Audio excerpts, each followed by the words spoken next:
Hello, everyone. It's 8:30, and that means it's Man United agenda time. So let's get cracking on this Wednesday.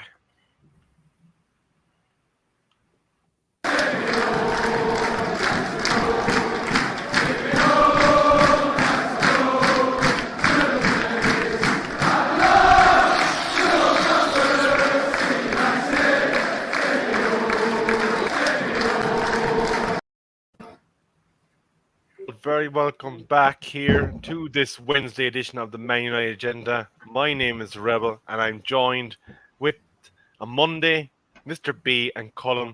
OMONDI, how has your day been? Yeah, my day's been really good, really busy. I'm happy to be here, happy to be alive, and happy to witness the new era of Ten Hag. No matter who's playing, I'm just interested in the system and how we play football, and I'm really excited. Yeah, so this weekend we've got 2 games I'll be tuning into. First games I'll be watching 90 minutes of, so I'm a bit late to the party. But yeah, just really excited overall, and you can feel the anticipation in the channel as well about what's to come. Apart from Mr. B, he seems a bit apprehensive. Mr. B, holler back at your boy. Tell him what's what. Look, I'm not going to get hyped over playing well in pre-season. I have a points total that I want for the first 5 games. If we get near that, then you will see unbridled excitement. I won't be able to hold it, but right now, I'm keeping all of it to myself. Very nice, very nice. And Colin, of course, you and me were live yesterday on the Fantasy Football Show, the debut of that show. How have you been since yesterday? I've been really good since yesterday. Been at work today, but whilst I've been at work, I've been looking up stats for the Fantasy League and also keeping up everything Man United as well. Excellent, excellent. And speaking of that Fantasy League, we'll get this code up on the screen for you. fantasy.premierleague.com 1CZLY1 is your code for the league. So make sure that you do get in there. I believe we're rapidly approaching 70. Mr. B, can you confirm the numbers at the moment? 49 we're on at the moment. 49. 49. Okay, let's hit at least 60, lads. I know you want to be involved in this. It is a great bit of fun. And, of course, you'll get to have the banter at the panel's expense as we start reviewing the scores week on week. So I'm looking forward to that. But, gentlemen, I think it's time to get to business and carve open the turkey. And that is the ever-going saga that is one Cristiano Ronaldo. Reports today that his future remains in doubt. Atletico fans are saying they don't want him. They've done a petition to make sure he doesn't arrive. And Bayern Munich chiefs are believed to have said, no, we're going to dismiss the opportunity. But there's a graphic here before we lead into the questions. And we'll just take this down. OMONDI, do you want to take this for us? Yeah, no problem. So Cristiano Ronaldo's future remains unclear after he was returned to Manchester United yesterday for talks after being granted extended leave this summer due to family reasons, with the 37-year-old having not joined Erik ten Hag's squad for the pre-season tour of Thailand and Australia. The Portugal captain has expressed desire to leave the club in order to compete in the Champions League next season, and Ronaldo's agent, Jorge Mendes, has offered his services to several other sides. However, credible suitors appear minimal for the 5-time Ballon d'Or winner, with the likes of Chelsea, Bayern Munich, and Atletico Madrid having all ruled out a move. Reports of a potential swap involving Antonio Griezmann has been dismissed, while Atletico president Enrique Chiesa called a move for Ronaldo practically impossible. Earlier this week, the Athletic are reporting that Ronaldo's future is still unclear despite talks between the forward Mendes and the United Chiefs on Tuesday following his return to Carrington's training ground. He's believed to be willing to take a pay cut in order to facilitate an exit, but a lack of genuine options has made remaining at Old Trafford an increasingly likelihood. Thanks very much, OMONDI. And I'm going to kick this one off to you, Mr. B. Given the lack of suitors that seem to be present for Ronaldo, is it a dent to his ego that he hasn't been able to literally walk to another side and say, look, I'm available, sign me up? Yeah, I think it is a dent to his ego. I mean, he had a couple of teams in from last year. Obviously he came to us over City, but this year there's not a Man United involved in this whole situation. He's already at our club. I do think he wants to go. I think he's disrespecting the club in the way that it's been done. I know Cristiano Ronaldo's Cristiano Ronaldo, but I don't support Cristiano Ronaldo. I didn't like him at Juve. I love him now he's back at us, but I support Man United, and right now I think he's disrespecting the club. If he wants to go or wanted to go, I think he should have given us time, said it a lot earlier. That would have given him time now to sort out his business. He probably would have been at the club already. They would have had enough time. I still think he's going to go somewhere. I still don't think he's going to stay. Where he goes, who knows? But I do think that he will. He won't be starting the season with us. Thank you, Mr. B. Now, Colm, one of the solutions for his exit that has been mooted is a loan move. Now, the lack of advantageousness to Manchester United is obviously clear and evident in the age of Mr. Cristiano Ronaldo. And it was mooted by one article that the incoming could be transferring the loan of Griezmann to Atletico to us. Now, I'm not sure how advantageous that would be for us or for Ronaldo, but what do you think of this whole situation of loan moves when he's 37 years of age? No, you don't loan out a 37-year-old player, do you? I mean, let's face it, that's for your youth players to go out there and get experience. I mean, what's the point in loaning Ronaldo out to another club? There's literally none. We're still going to be paying his wages because they won't be able to afford his wages. So if we're doing that, then no, don't loan him out. Keep him at the club, let him play, or get rid of him on a transfer and get some money. Thanks very much, Colm. I wanted anything to add to this whole Ronaldo debacle, as it nearly is at this stage. We've seen that he's getting doors slammed in his face left, right, and centre. He has a desire to keep his Champions League scoring record, but where to for Ronaldo now? Well, I'll just put it this way. We can't all put the blame on Ronaldo. That's why I'm going to bump heads with Mr. B on this one, because I think Ronaldo is an ambitious player. He took a gamble coming to Manchester United, but after he looked at it, we came third and second, and suddenly we come sixth as soon as he arrives. So when you say he took a gamble, the gamble was that more chances are we will get Champions League football, and I'll be happy. I don't think I anticipated that we wouldn't get out. We'd be out of the top four, especially with the additions that we made with his Champions League mate Varane and Sancho as well. He must have assumed, I'll carry this club into the Champions League and continue my Champions League run. Clearly, he has to reconsider now, and this is what he's doing at the moment, reconsidering. I know this caused a bit of division between the fans about whether we should let him go or not. I support Man United. I do agree with Mr. B there. I just want this matter resolved as soon as possible so the manager can start, organising where his squad out and where he wants to play. Because he said from day one, the manager, that he wants to work with Ronaldo and he can find a role for him. So I don't know. I know we got the stat man on today, but there's always been a question mark about whether when Ralph came in, it was like Ronaldo's not pressing enough. Ronaldo's not is detrimental to the side because other players don't score. He's the one who's scoring all the goals, and then all this kind of thing.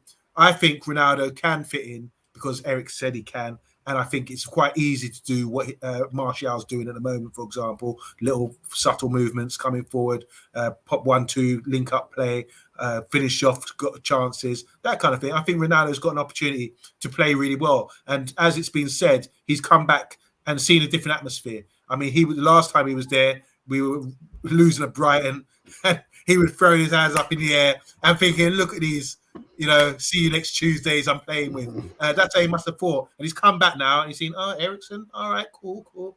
Oh, Martinez, yeah, cool. Oh, this Tyrell nipping my heels in training. Hey, you look good, So there's the atmosphere. The atmosphere would have improved as well. So let's see what happens over the next coming weeks.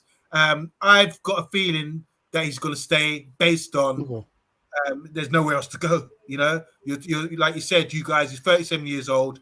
Who's going to take him over the money? Atletico Madrid, he played for Real Madrid, so they're not going to take him for that reason, I imagine, and the price. All the other clubs like Bayern Munich, all that kind of thing, they're already set up. They're already organised with the players that they have. So I don't think there's a place for Ronaldo. And you say he's the best player in the world, anyone would want him. But this is evidence here that no one really does want him and should stay at Man United and do what he's supposed to do last season, carry the squad into top 4. Thank you very much, OMONDI. So I'm going to put this out to you, the panel, and you in the audience that are viewing tonight. What does Ronaldo now have to do to repair the damage from this whole debacle with Manchester United and Ten Hag? Does he have to bend the knee and kiss the ring? Or what does he have to show in order to prove that he wants to fight for the rest of the season in the event that he does not secure that exit? Let us know in the comments. Actually, speaking of the comments on Monday, have you got any juicy ones for us? Yeah, I'm just going to go through a couple of juicy ones for you. I know you like them ripe. So we've got to say hi. I've said hi to everyone. I've gone through the comments already. Box is here. He said, let's force Ronaldo to stay. Should make him more hungry to score even more goals. Emma Kay is in the house. She's saying to Matthew Bassett, he only wants to go places where they don't want him. Griezmann is a Barca player, says Matthew Bassett, because he was on loan, wasn't he? Was he on loan last season? Still no, is on he loan. wasn't. Yeah, He wasn't loan. Okay, Atletico Madrid. So he's gone back and forth there. Something's going on. Also, hi to Matty from Football United TV. Welcome, Matty. Saying, Ronaldo, you have never played in Europa. Give it a try, fella. He's saying. And Matthew Bassett saying he's going to stay against his will and do the squad's detriment. So could be sulking around, I imagine. That's what he's saying here. Just a couple more here. Bill Badger is saying, let Ronnie go. I don't want him here now. We need to move on. And obviously bath time's in the house because you know it's 8:30, between 8:30 and 9. And Mehdi as well is saying, hi guys, Pogba is injured and needs an operation. Is it okay to gloat over that? I don't really care though, because I find it hysterically funny regardless. And Akil finally says, no player is bigger than the club. As Mr. B was saying, we would be reacting in a different way if it was any other player. People forget his comments of being treated like a slave in 2008. Let him go. Wow. Blast from the past there. Bringing them from the archives, Akil. I have 3 more actually for you. The first one is from Emma Kay. So Emma Kay is saying if he leaves, his kids have to change school again. They've only been here a year, and the big one is in the academy. Have to change academy again. I think it's a bit sad for them. Second one then is for Gavin Ward. Hi, Gavin Ward. How you doing? He says, you can't repair this, in my opinion. SHIT in his own nest.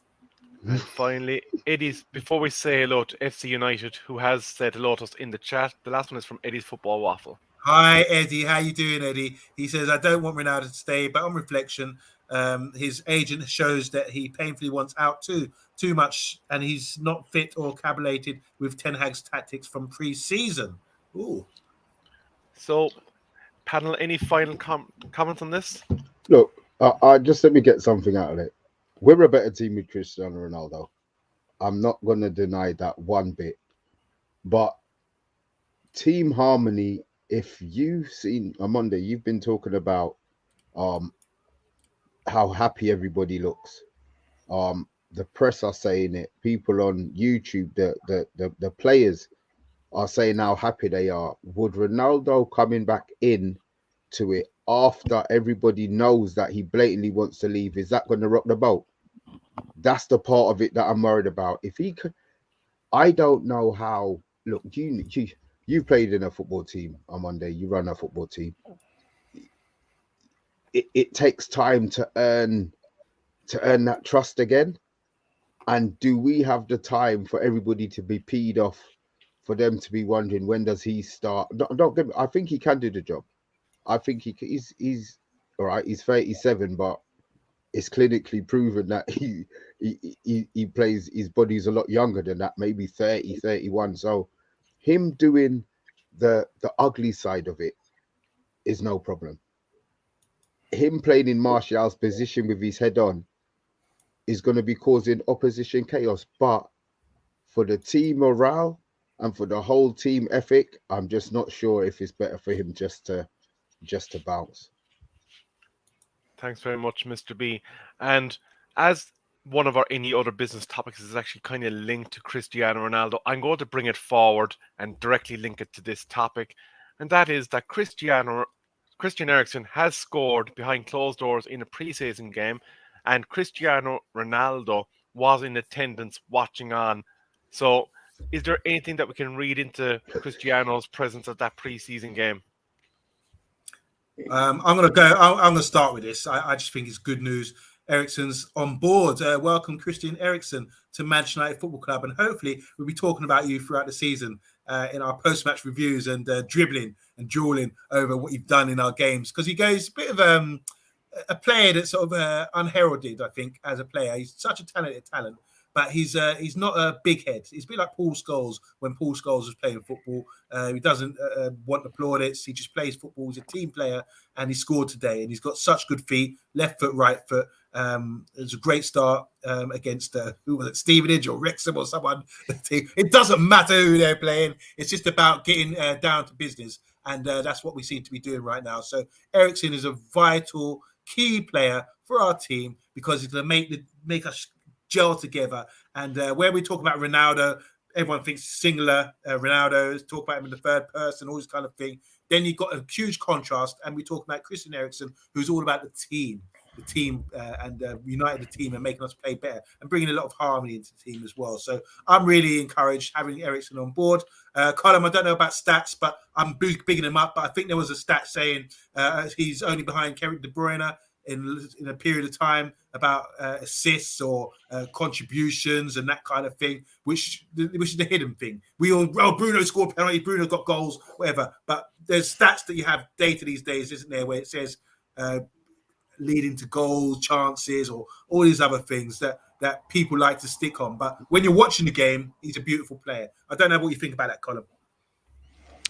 No, yeah. I mean, Eriksen is an absolute wonderful player. He really is. It can thread the ball through like an eye of a needle, can't it? You know, it's amazing that we've managed to get him in, and he's going to improve, obviously, our squad massively, and we're going to get chances from this.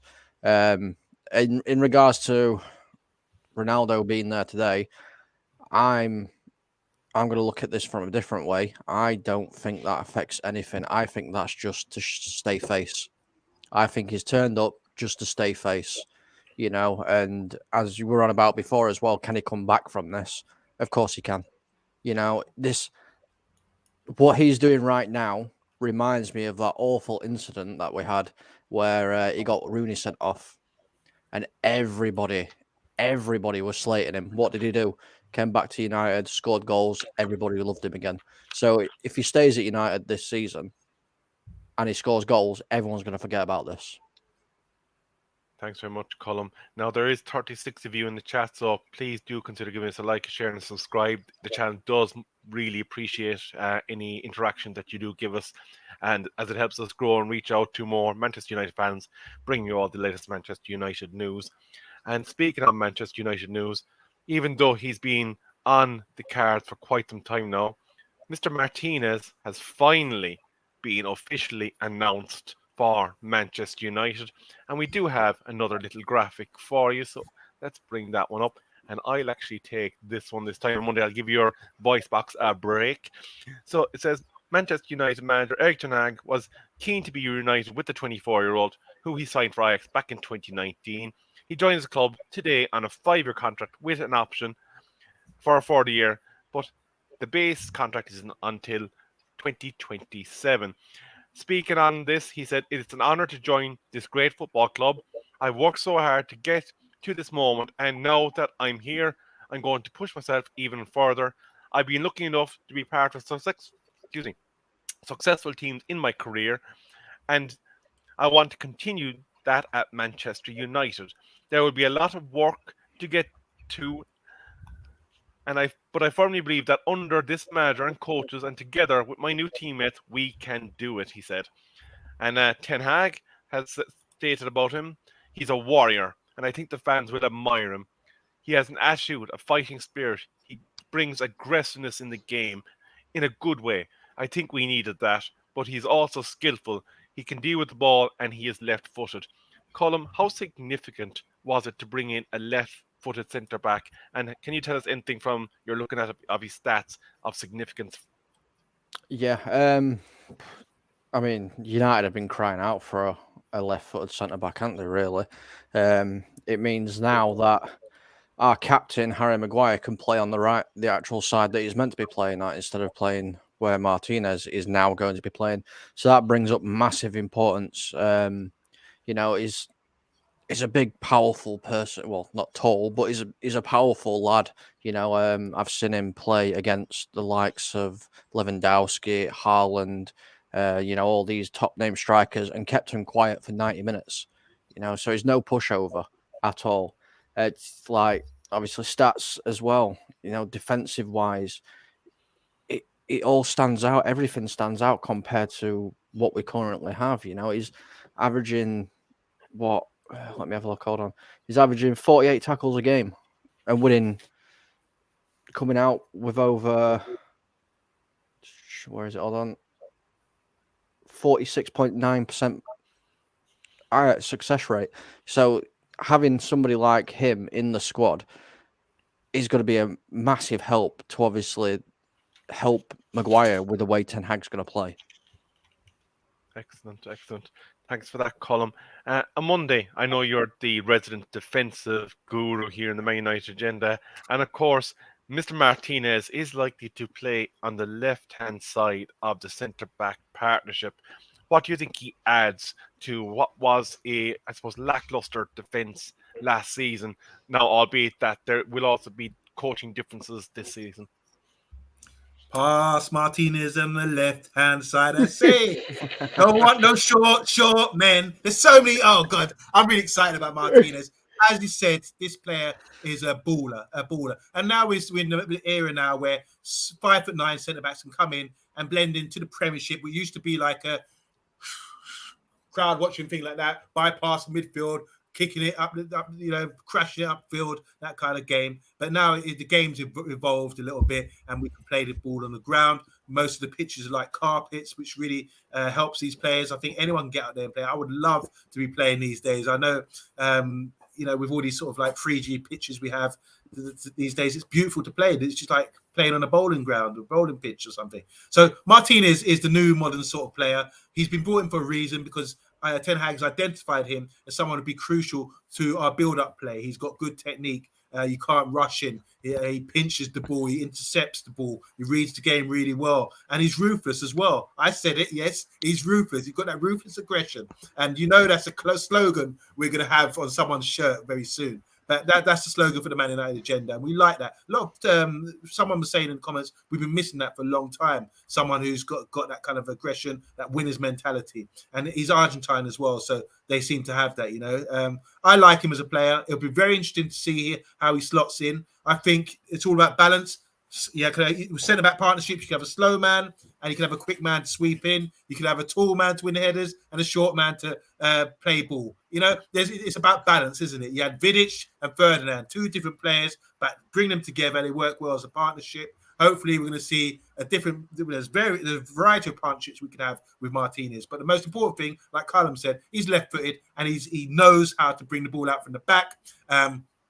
He's going to fit in like a duck, like a glove, like a duck to water. He's going to be immense, I believe. And just as long as what's going to happen, I think initially people will think, are we short? Because we're seeing all these short jokes coming out from rival fans, especially Arsenal fans, which is ironic because they wanted him as well. But we're hearing all these jokes. So I think what's going to happen, you see a tactic where people are going to target him on corners or set pieces and that kind of thing. So he's got to step out of that and deal with all these critics in the first few weeks. Because remember when De Gea first came, they were like piling him in on the corners and say, trying to find a vulnerability, a weakness, his Achilles heel. But I think they're going to be shocked that when they get I was going to say sneaky elbow or stamp on the foot or something. I just think he's going to shine through that and people will think, right, we have to find another way to get to this guy because he's very good and all-rounded. And it doesn't matter about his height. He can still achieve. Isn't that right, Mr. B?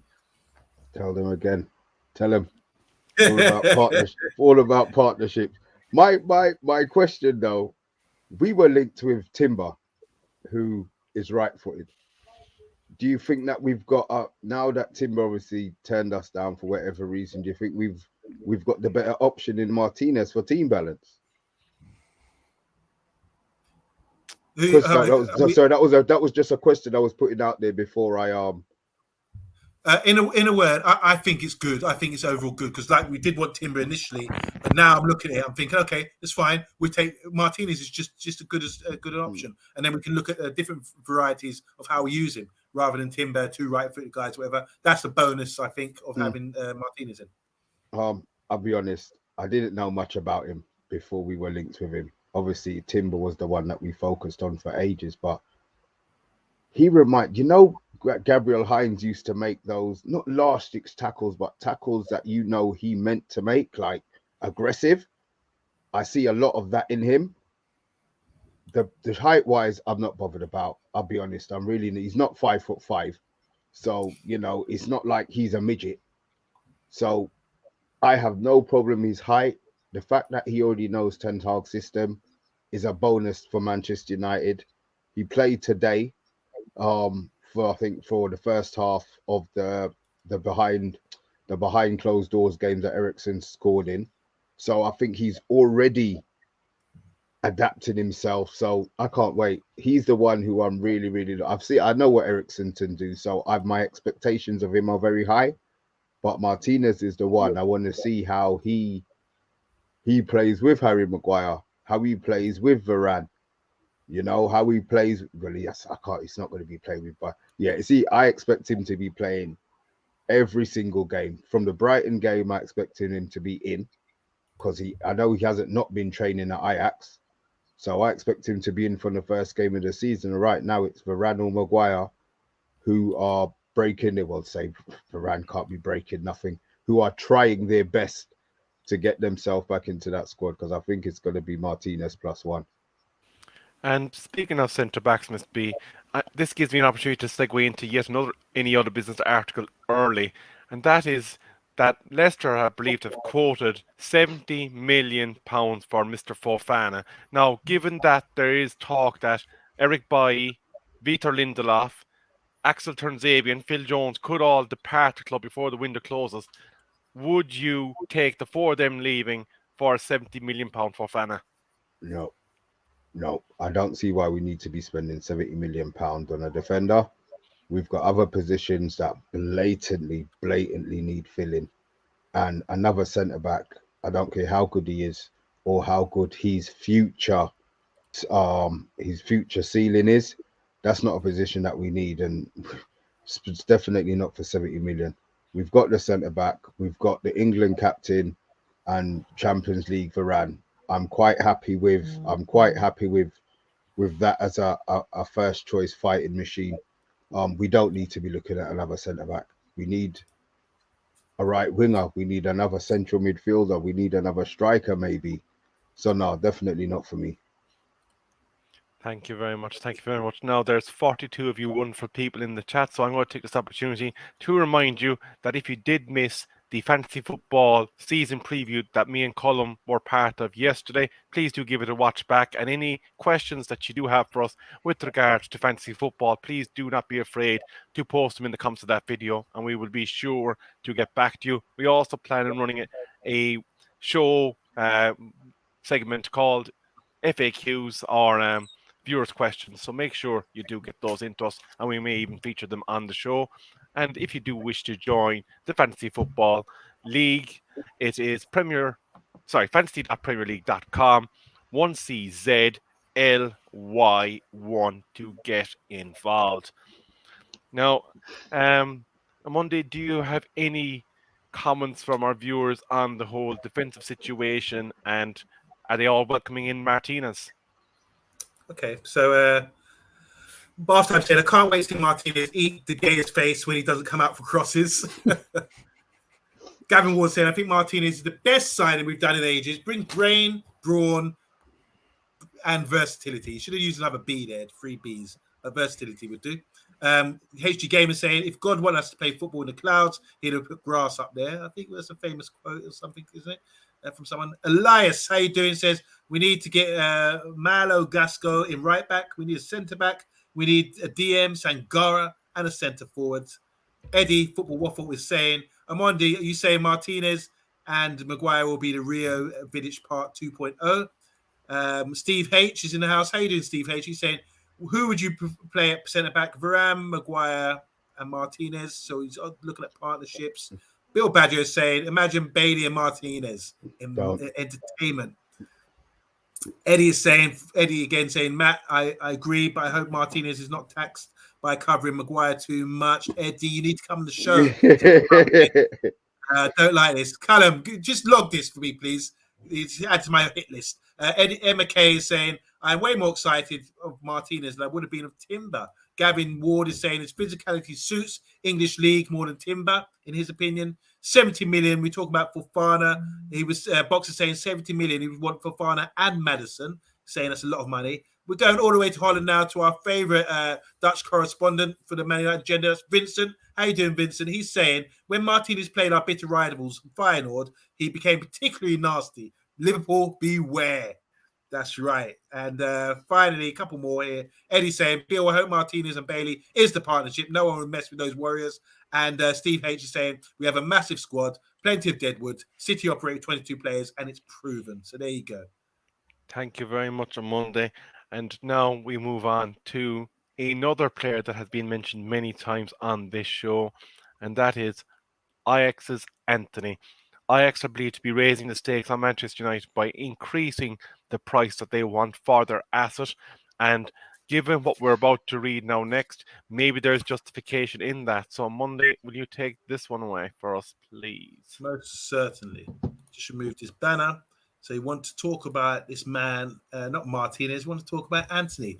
And that's not how you spell it, but it's Antony. I'm going to call that now because I'm not involved in these things. We all make mistakes, don't we? I mean, if Harry Maguire, we've got Harry Maguire doing these things, making mistakes. Anyway, the stats also suggest that Antony is the winger that United are crying out for, with Statman Dave earlier tweeting one of the best left-footed attackers on the planet. In support of that argument, the analysis provided a list of metrics for which Antony is ranked in the top 1% of wingers in Europe. Heavily involved in the build-up play and attacking transitions, Antony boasts an impressive 47 touches in the final third per 90 minutes. That's a lot. He's an ideal target for passes from deep, receiving 12 progressive passes per game last season. A direct attacking threat, Antony's not shy of a shot, which is 4.08 per game, making him a player defensive just cannot ignore. And when he's not threatening the goal directly, his 1.57 goal creating actions per 90 minutes, making a creative linchpin for his teammates. There you go. Those are stats from Statman Dave, but we've got Statman Column on our channel, and I'm sure he's going to counter these or confirm them. I do want to come to Column first because they do look like some fairly incredible numbers. Do you think the top 1% is justified based on what you're looking at there? Yep, 100%. I've just had a look myself as OMONDI was talking about it, and he is, well, they're putting him up there stats-wise with the likes of Salah. I've come on and spoke about his stats before, and his stats are incredible. Yes, I know it's the Eredivisie, but you can't take that away from anything, really. It's a weaker league, yes, but his stats shine above everybody else, especially anybody Man United have got at the minute. It's like his pass success ratio is 82.3% per 90.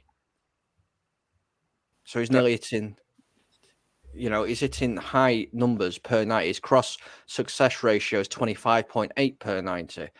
His aerial success ratio is 60.9. So he's got everything about his game. So putting him in that 1% bracket is justified. Thanks very much, Colm. Now, Mr. B, based on what you've heard from Colm, based on what you've heard from Statman Dave in the graphic, at 100 million, do you think it is a good piece of business in the long term for Manchester United? Or is this a case of we need to do what we did with Sancho, roll back for a year and come back next summer? 100 million is definitely not viable. The price that we were quoted at the start, they've nearly doubled, so it makes no sense. He hasn't magically got 2 times better over the pre-season. He's just come back from injury. I just feel I want him to be the star of our team, but not at that price. Now you're talking about doing a Sancho. We were the only team interested in Sancho. So that was always in our, once we're in a battle with anybody, we tend to lose it, apart from Arsenal. So right now, we need to nail down a price or get him to do some bandoolies to get himself out of the club and into our hands, because Ajax keep raising the price. They don't need to sell any players. They've got more than enough money to revamp their team. So this is like the icing on the cake for them. Ooh, an extra, 80 million. Go to 60 if they can.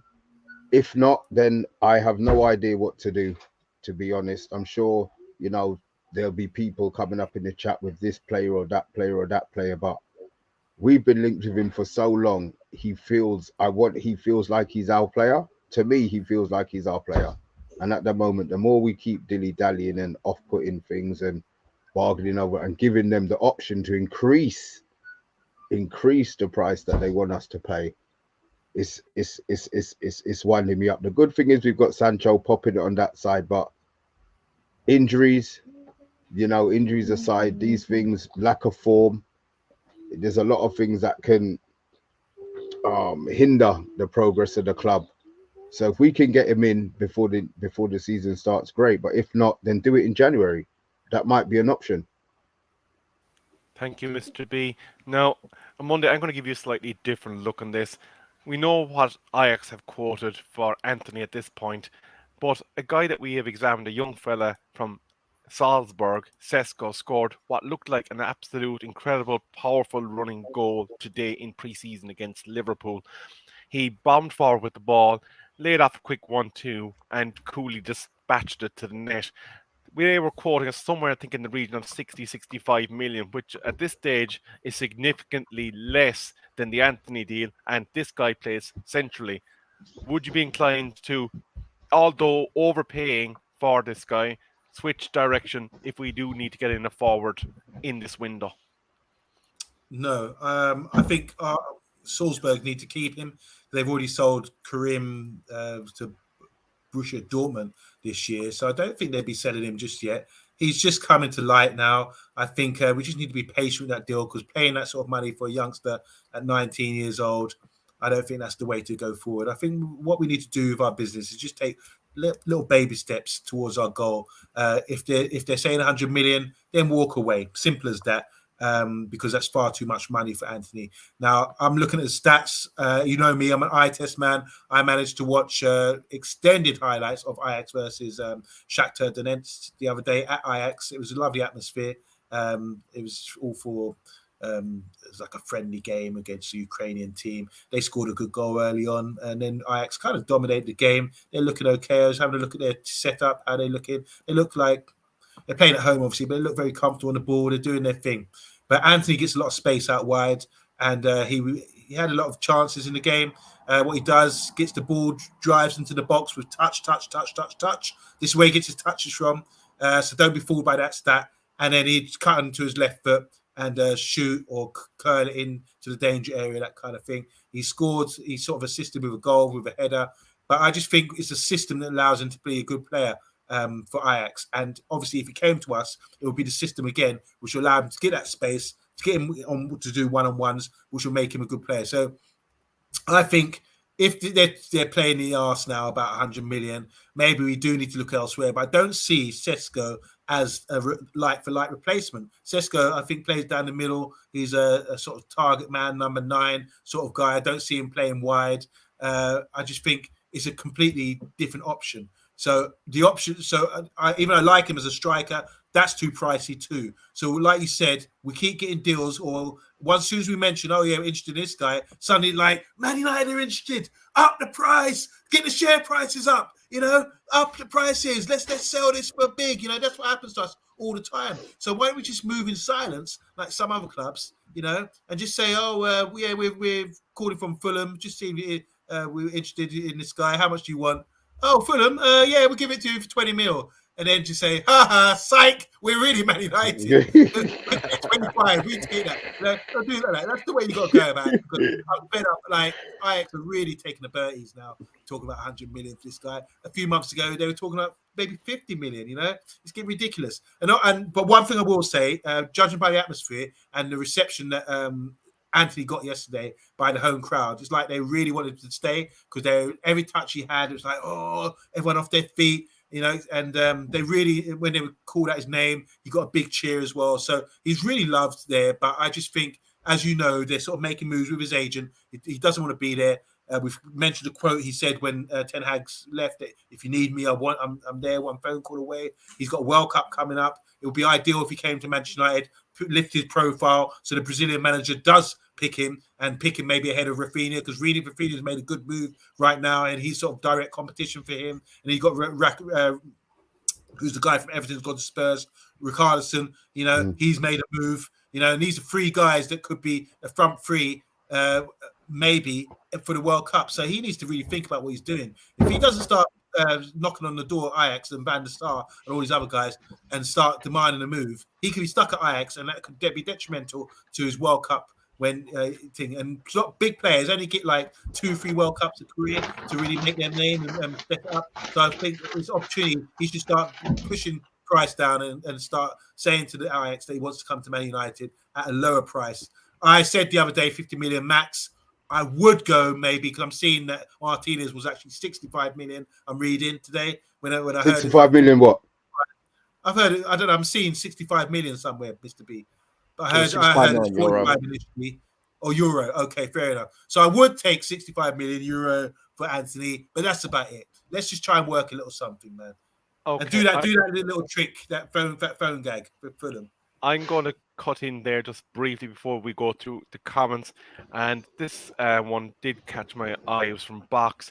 And I'm going to put this one over to the panel. He's saying, get Sesko plus Neto for the value of the Antony money and get Fabian Ruiz plus Dumfries for what we've been quoted for Frankie de Jong. Column, stats-wise, do you think that stacks up?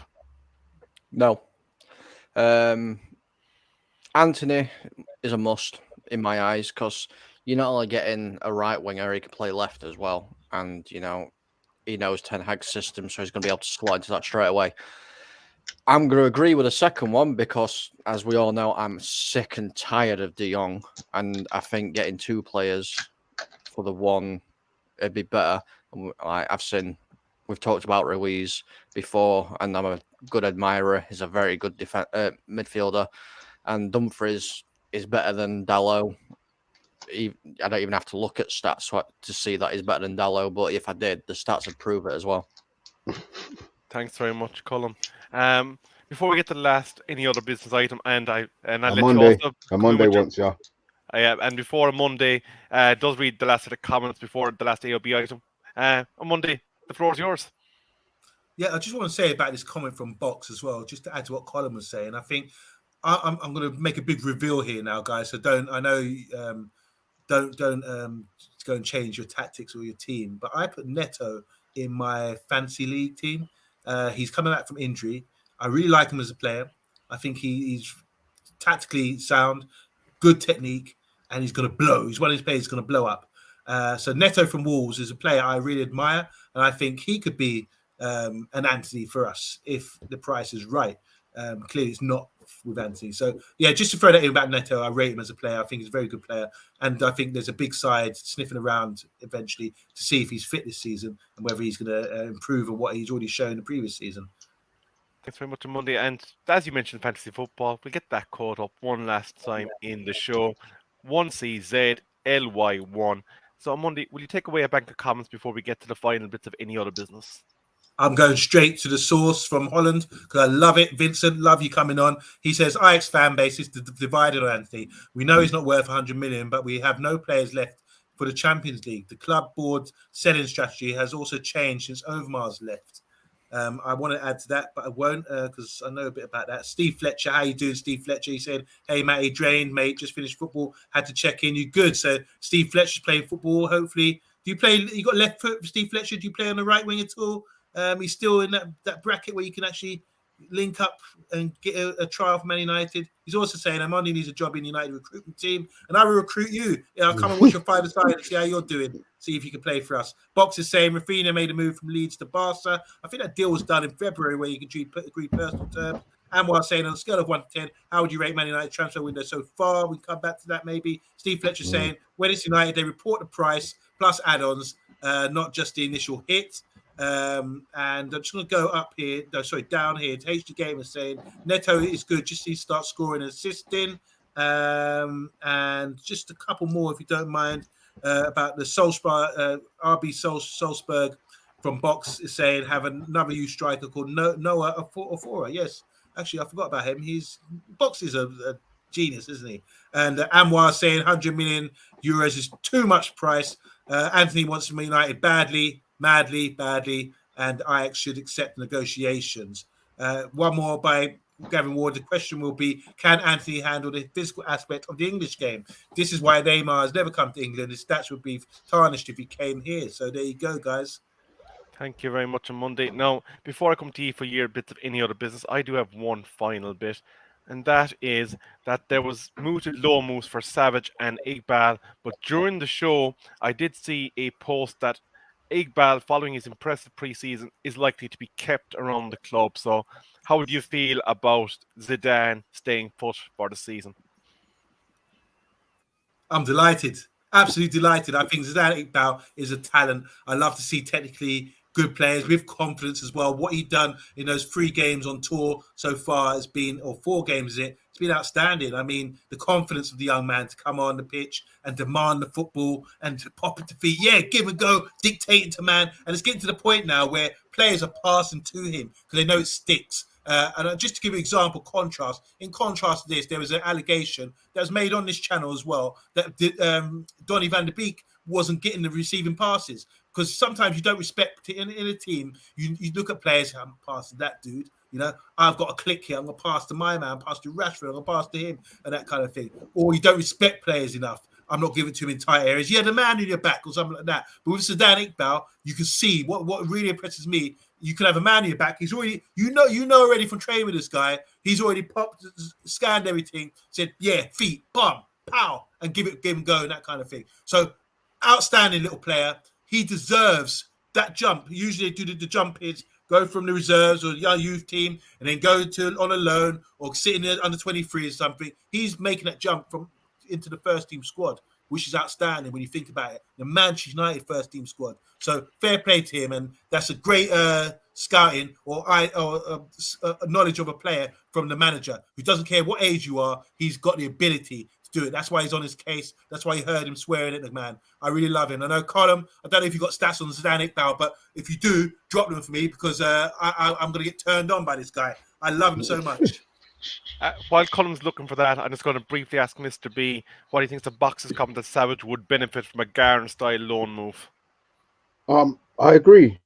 I think, Box is very knowledgeable apart from on spot the ball, where he's got it wrong for the past few weeks and made me look not too bad. But yeah, that would make sense. I mean, the thing is with loan moves is finding a club that plays the style that you want to have at your club. There's no point in us loaning a player to not Sam Allardyce's Burnley. What's Burnley?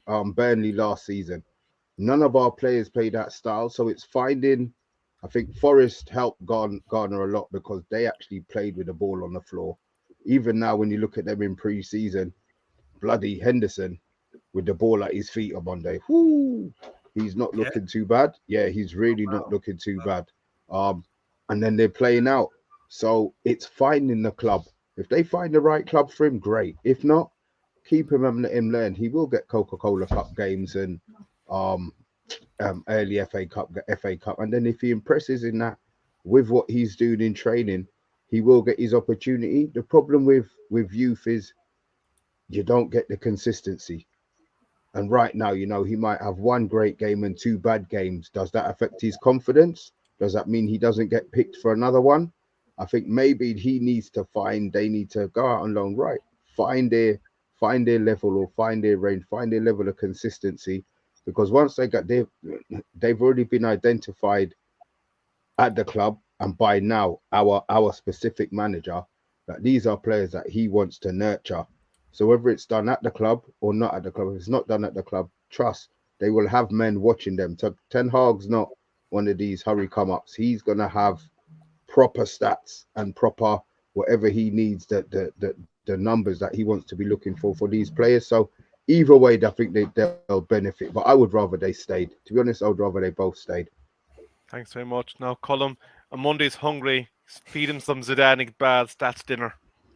I'm going to have to disappoint him because there's not a lot of information stats-wise out there.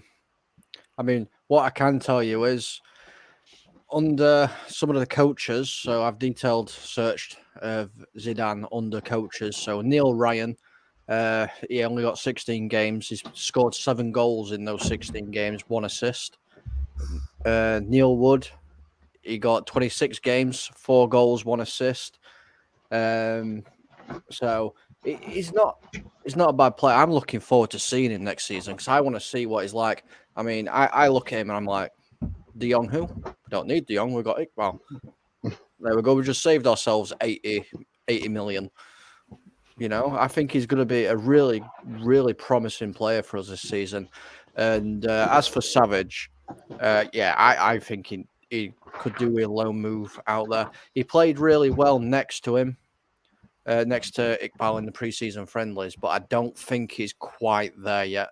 Maybe drop him down to Championship, do what we did with Gardner, give him to a Championship team, let him play out there, and then we'll have a look again next season and see if he's ready. Thanks very much, Colm. Now, I'm going to come to Monday last because I'm going to get one last raft of comments with any other business. So, Colm, any other business for you to add as we come towards the end of the show? I just want to settle this Martinez height issue once and for all. I just want to settle this once and for all. And I've got the stats to back my claim. Anybody that's saying that he is too small and he's going to get beat in the Premier League need to go and look at the stats. I have compared him to Virgil van Dijk, who is a big guy, a very powerful guy in the air. So this is for their whole season. Aerial duels, this is Martinez. 137 aerial duels with a success rate of 70.5. Virgil van Dijk, 151 with a success ratio of 77.5. There is not a lot of difference there. So height cannot come into it. He's clearly got a leap on him when he needs it. Thanks very much, Colm. Mr. B, any other business? I did have something, but I heard some noise and it's completely gone out of my head. If it comes back to me before the show finishes, then great. If not, then no, it's gone. No worries, Mr. B. So on Monday, any other business, and will you take us through a last raft of comments? Any other business, I just want to say that, just be patient as guys, man, out there, because it's not going to be... It's a long marathon, isn't it? The window's got another few weeks to go. I'm sure we'll see further developments as we go along. So just want to go here to Steve Fletcher saying the only consistent thing with youth is inconsistency. But I've got to admit, I've got a soft spot for Zidane, Savage, Henderson, Kobe, Minu, because they've been exciting you for years now. So he's really excited about certain players there. Gopal is saying Virgil plays the Champions League and Premier League. Box is saying ideally Preston would be a good feeder team. Local team, history of loans. Alvarez, Fernandez, just loan there. Manager Ryan Lowe, good coaching. So there you go. Those are some factors to help out. Chris, hi Chris, how you doing? He says, Chris, relax lads. We can't be firing the kids into the team and relying on them. They need to be nurtured and brought into the team with leaders around them and learn. We need to bring in quality transfers still. That's from Chris Hansen on Match of the Day. Steve Fletcher saying here, the only consistent thing is you... I've said that already. Sorry, it was this one I wanted. Emma's saying, honestly, I would like to see Hannibal under Patrick Vieira. He seems to be good with the youth. Okay, you're filling for Gallagher, that sort of role. That's a good one. Here we've got Bart saying, good to hear Garnacho scored today. Gums is, how you doing, Gums? Nice to see you. He's saying, we need Antony, Dumfries and Ruiz or Tillemans, he's saying there. And finally, I like this one here from Bart again. He's saying here that because Mr. B was saying about the right sort of loan deal, Brighton is a good place for loaning players, as they have a good coach, low pressure environment, Premier League regulars, and most of all, good track record. Look at Lamptey. So there you go. I will take that. That's a good one. Bart normally comes in here with his little slide digs, but that was a good one. I take my hat off to that one, Bart. So Colin got something. What's Yeah. that, Colin? I just want to bring it up. It's literally got posted a few minutes ago. It's at United Report, and it's from Simon Jones. It's Cristiano Ronaldo has informed Manchester United that he wishes to be relinquished of his contract. Whoa. So that means he's got somewhere to go. He's got somewhere to go. He must have somewhere to go. I think some teams must be a bit. If they'd be saying if we take him, we'd have to pay transfer fee. Maybe we have to side plays, all kinds of other things. If he comes as a freebie, then maybe it lowers the price. Yeah, but are United gonna let him? You know what? They want their money. They're gonna want some money. They're not gonna take 5 million. You know, is it? Man United? But they're saying scrap his contract. No, he's saying. I don't think Man United. He's saying they want. He wants them to scrap his contract. At the moment, he's not playing or he's not training with us, and he's still getting paid. I'm going to put the question to you, Mr. B. If you think about the value of his contract at what a 450Ks, 500Ks, whatever it is per week. I get it. But we're not spending that money. We've saved. You know how much millions we've saved since the beginning of the season with Lingard, Pogba,